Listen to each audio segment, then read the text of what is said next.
Right, so speech and debate coaches, I want to know what you think of this one. And I know probably not all that great of a start considering I got the script in my hands, no better to memorize, but let's just go ahead and see. So, last time you saw my beautiful face, you learned about how humans are becoming increasingly lonely and what some of the causes of that loneliness are. Well, today, it's time to solve that problem.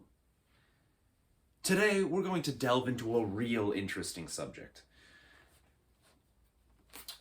Urban planning. In some Western countries last year, 2023, according to a paper by researchers at the Royal College of Art in the United Kingdom, Sam Jacobi and Seyatan Uzesh, the average length of time spent in one's own house was nearly 19 hours of a 24-hour day. Only 5 hours of the day.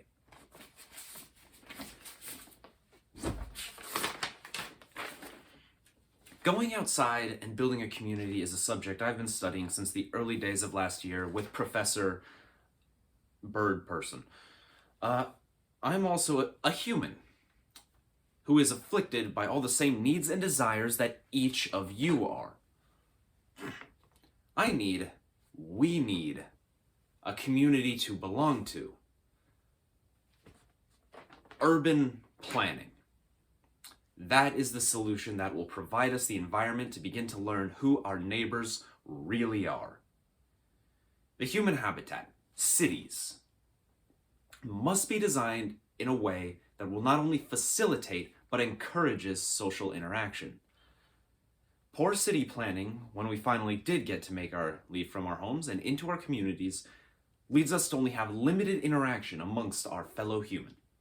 The impossible to ignore COVID-19 pandemic had put us all out of the city and forced us into our homes for years at a time. The design of spaces open to the public encourages people to continue moving past each other and therefore discouraging any extensive conversing or getting to know each other.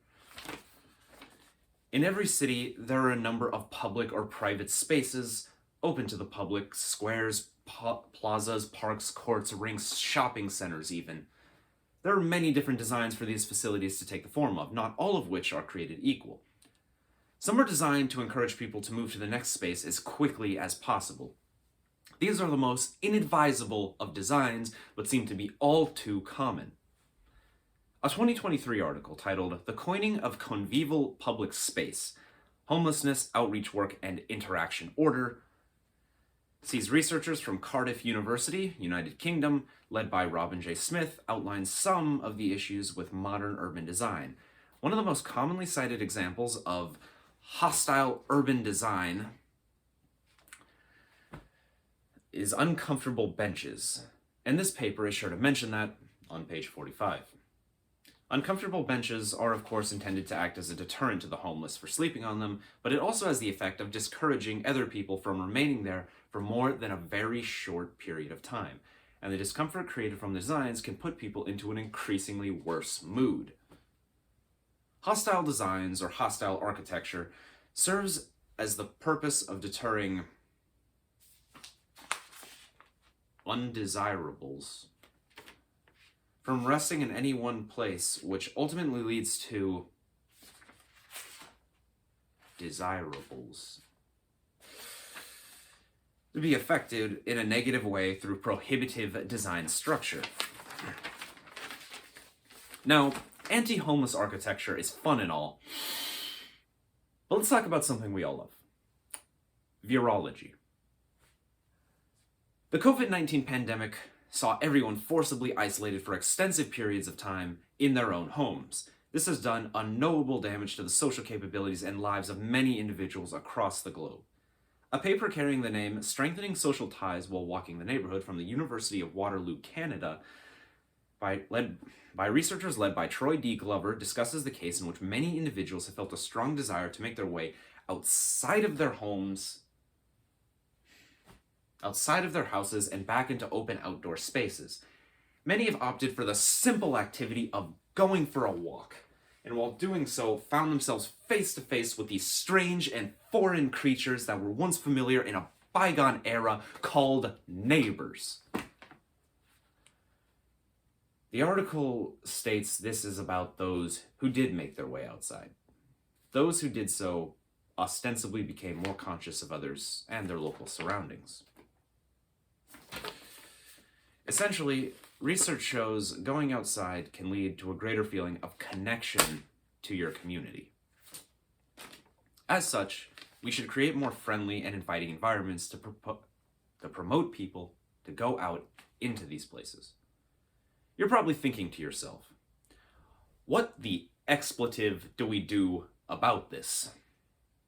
Well, there are a number of different things you, yes, specifically you, can do about this.